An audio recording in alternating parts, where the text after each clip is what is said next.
আপনার যদি তাজমহল, লালকেল্লা, কুতুব মিনারকে অত্যাচার্য মনে হয় তাহলে এই মন্দিরের কাহিনী শুনুন।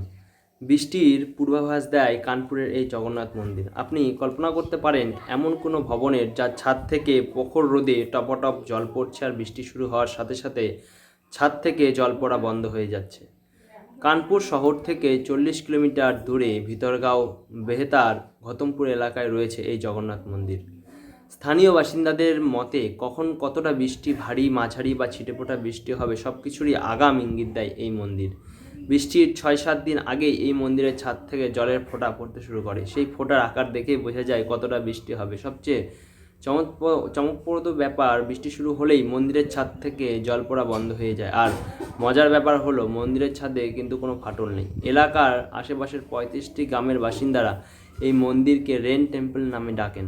এই মন্দির কবে তৈরি হয়েছে তার কোনো সঠিক তথ্য নেই। মন্দির গঠন কতটা বৌদ্ধ মতের মতো। এর দেওয়াল 14 ফুট মোটা, যা দেখে সম্রাট অশোকের আমলে নির্মিত বলে অনুমান করা হয়। আবার মন্দিরের বাইরে ময়ূরের চিহ্ন এবং চক্র দেখে একে সম্রাট হর্ষবর্ধন আমলে নির্মাণ হয় বলে মনে হয়, কিন্তু এই নির্মাণের সঠিক অনুমান এখনও করা যায়নি। এই প্রাচীন মন্দিরের ভেতর জগন্নাথের মূর্তি আছে। এই মূর্তিতে ভগবান শ্রী বিষ্ণুর 24টি অবতার দেখতে পাওয়া যায়। এই 24টি অবতারে কলিযুগে অবতারিত ভগবান কল্কির মূর্তিও রয়েছে। এই মন্দির গম্বুজের ওপর এমন একটি বৃত্ত রয়েছে যার কারণে আজ পর্যন্ত মন্দিরের চারপাশে বজ্রপাত হয়নি।